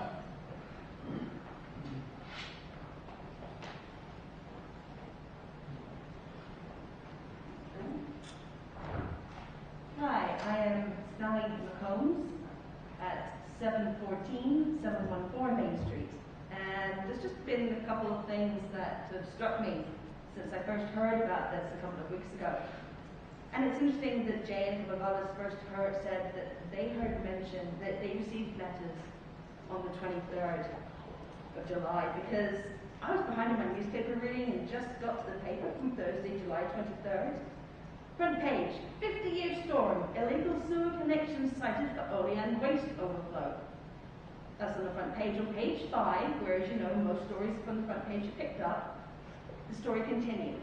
Towards the end, 2 projects are mentioned. One is about the walkable Olean Phase 2 project involving Main Street. The other is the Stardust project. Now, if I didn't know about what had been going on, you know, if my husband and I weren't talking to others in the neighborhood, the only project that we would presume involves Main Street is the one that's called Main Street. Stardust is up the hill. I mean, the only way it would affect us is literally trucks going up the hill, and we get plenty of construction trucks going up Madison Avenue already. And yeah, I'm the one with the dog that barks every time a construction truck goes up that hill. So, I don't know why it kept being called the Stardust project, because as I said, that's the first time that I really heard about it.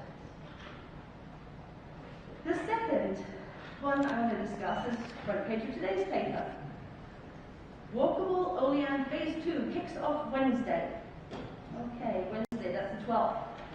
And Mr. Ring wants to start the project on the 17th. Okay, both parts involve Main Street. We have the end by the broken wing, which I agree is a horrendous curve where the people are walking, such as I often do, or driving. But I just ask if there is any sense in having construction projects going on at the same time at both ends of Main Street. Do we really want our street to be just fully congested? No, it's a very wide street. I come from a country where the streets are narrow. But I'm just wondering if we have construction trucks at both ends. If we're going into town, we go and buy the broken wing. If we're going out of town, we go up by Delavan Avenue off the Main Street. If you want to get a fire truck, how many times have I seen fire trucks and ambulances rushing down Main Street and going up the hill on Madison Avenue? So it just amazes me that we are looking at two projects blocking off one street, both ends. You know, we have, so yes, there's a way in to get to the hospital. But anybody else, I mean, my goodness, it's a good thing that my church doesn't have, you know, Sunday services going on right now. Because we, you know, Christ United Methodist Church, and I'm not speaking for them, by the way. We've had problems already sometimes when that small side street gets blocked off, and now you're saying that people outside of our neighborhood wouldn't be able to get to church. So thank goodness for COVID. And finally, I heard you mention that COVID has delayed the project. It's not unique. Everybody, every project, every city in every country, including the country I left 22 years ago, has had setbacks from COVID. And you're saying that the people granting the money are just going to say, no, you left it too long. I'm sorry, extenuating circumstances? You know, it's not like you screwed up, you died around, though it does seem like there was some communication issues. So if someone can't extend a time for a period of money because of a worldwide situation, I wonder what kind of people they are anyway. But as I said, I am here mainly in support of my neighbors. And to me, just, if I didn't know them, I would never have known this project was happening. And I'd be looking and wondering why my dog was so distracted and barking and annoying everyone so much because there's so much traffic going up and down. And yeah, we can try putting him out the back, but we're on a corner block. So I apologize in advance to my neighbors for my dog's behavior. Unfortunately, he does have to do his business somewhere and he barks. And yeah, I hate it as well. So really, at the end of the day, consider why we persist in calling it Stardust Project. Think about what it's like to have construction projects on both ends of the street in which we live. I'm sorry, did I hear someone sigh? Wouldn't I apologize? And finally, yeah, just think about, can't we get an extension for that money? Because at the end of the day, COVID did not just affect Olean, it did not just affect Calaveras County, it impacted the world. Thank you. Thank you very much. Anyone else? Okay. My name is Judy Misuda. I live with my 98-year-old dad at 802 Main Street. We moved there 51 years ago. And when my parents bought the property, they were told that the driveway area was a paper street that the city owned. But there were 3 people that owned the house before we did, and they all use it as their driveway. In the 80s, my parents went up to see the Department of Public Works director, and he asked if we could pave that driveway. And his words were, they're never going to use that up there anyway. You can pave the driveway, and you pave the driveway and put up a shed at the end of the driveway. Now, Mr. Ring claims that their notice was given in 2017, and I would love to know even one person that would say that they got any kind of notice in 2017. This project, we find out, began in 2015. That is when all of us should have received notice. Then, in 2015, here we are 5 years later. Now, I will tell you this.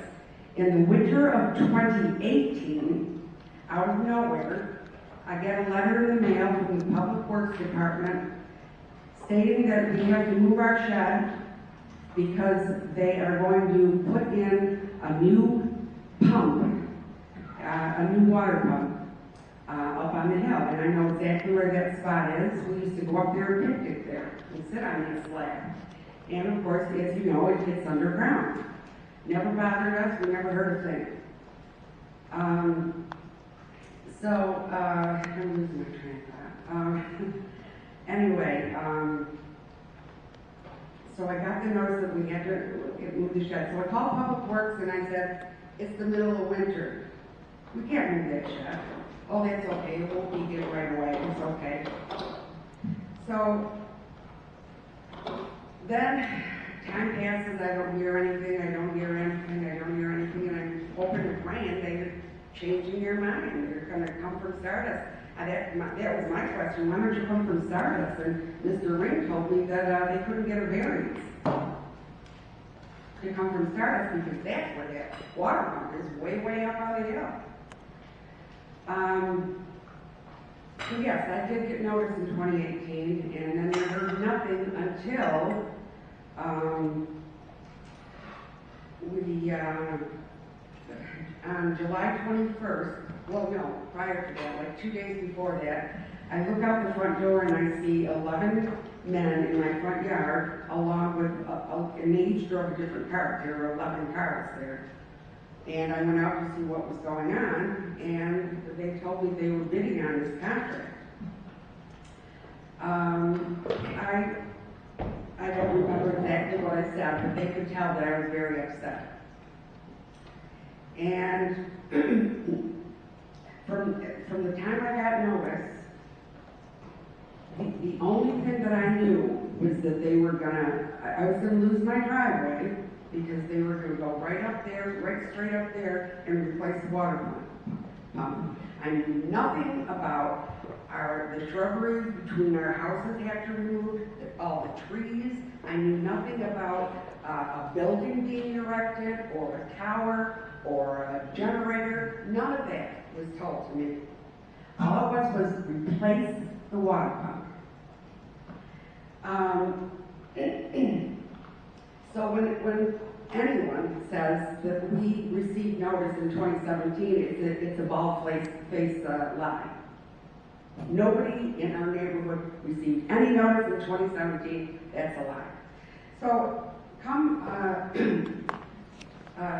so 2 days after those men were in our front yard, there was a knock on the door, and I went to the door, and it was Dennis Cornell.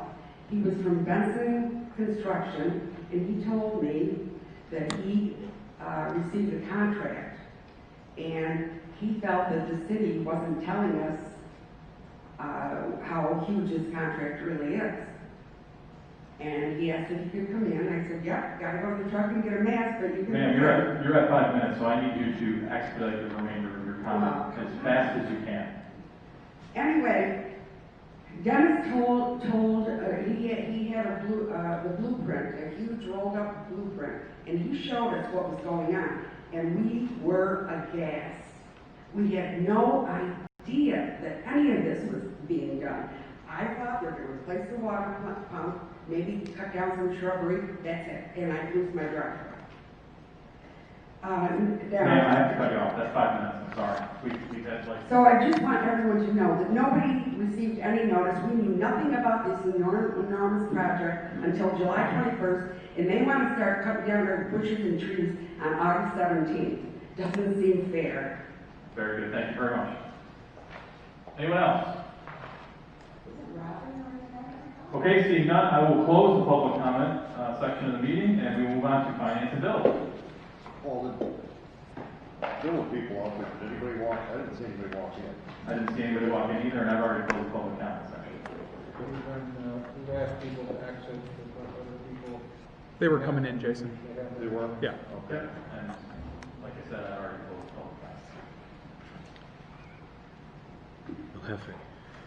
Okay, finance and bills.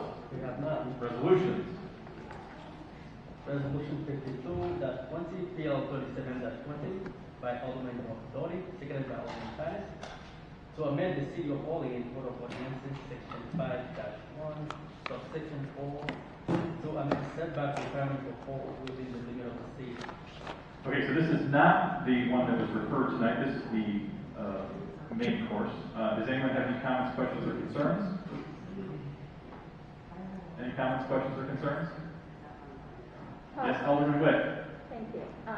Why can't we hold this off until the one on strategic planning so it's all together? It feels like a piecemeal and we're going to make a mistake. Just my thought. Okay, That's okay. I don't have any comment on that. Anyone agree with that or have any feelings? Just my thought. Okay, no, thank you, that's good. Okay, seeing none, will the clerk please call the roll? Alderman Witt, No, I think we should wait. Alderman Panis, Yes. Alderman Doughty, Yes. Alderman Crawford, Yes. and Alderman Gonzalez. That's a yes. Motion carries 4-1. Resolution 59-20, PL 24-20 by Alderman Witt, seconded by Alderman Doughty. To authorize the mayor to sign and submit a grant application to the New York State Department of Environmental Conservation under its Street Cities USA program for funding associated with the planting of trees for improving recognition of the city's ongoing effort to sustain its community forestry program. Okay, so we will need sponsors for this. Would someone like to sponsor? I'm sorry, we got them. Witt and Doherty. Okay. Whit Doherty. Yep. Any questions, comments, or concerns? Okay, seeing none, will the clerk please call the roll? Alderman Witt, Yes. Alderman Panis, Yes. Alderman Doughty, Yes. Alderman Crawford, Yes. and Alderman So Gonzalez. that's a yes for me. Motion carries 5-0. Tired, Joe? Resolution 60-20, Tired? PL 45-20 by Alderman Panis, seconded by Alderman Doughty. That the common council, I believe, agency concludes that the Airport Runway 4-22 Rehabilitation Design Phase is a type 2 action, and that after full review of the environmental assessment form determines that the project will have no adverse environmental impact, and thus declares a negative declaration. Okay, any comments, questions, or concerns? Okay, seeing none, will the clerk please call the roll? Alderman Witt, Yes. Alderman Panis, Yes. Alderman Doughty, Yes. Alderman Crawford, Nay. and Alderman Gonzalez. That's a yes for me. Motion carries 4-1.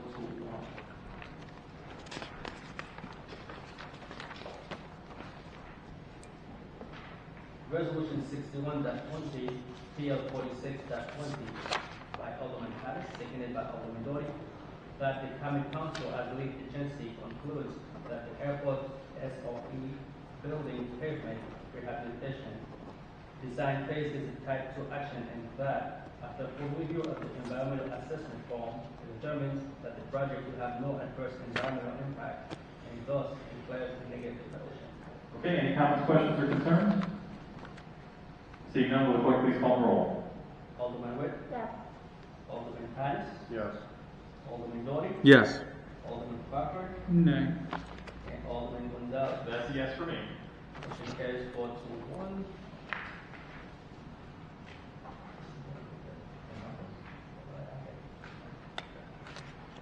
Resolution 62-20, PL none, to establish the Equity and Inclusion Committee. We also going to sponsor for that. I will sponsor. Would anyone like to second? I'll second. Seconded by Alderman Doherty. Does anyone have any last minute comments or questions on the Equity and Inclusion Committee? Okay, seeing none, will the clerk please call the roll? Alderman Witt, Yes. Yes, I'm sorry. I didn't speak up. Alderman Panis, Yes. Alderman Doughty, Yes. Alderman Crawford, Yes. and Alderman Gonzalez. Yes. Motion carries 5-0. Okay, that being said, okay, I'll make a motion to adjourn. Do I have a second? Second by Alderman Witt. All in favor? Aye. Aye. Any opposed? Did you say nay? I didn't say anything. Yeah.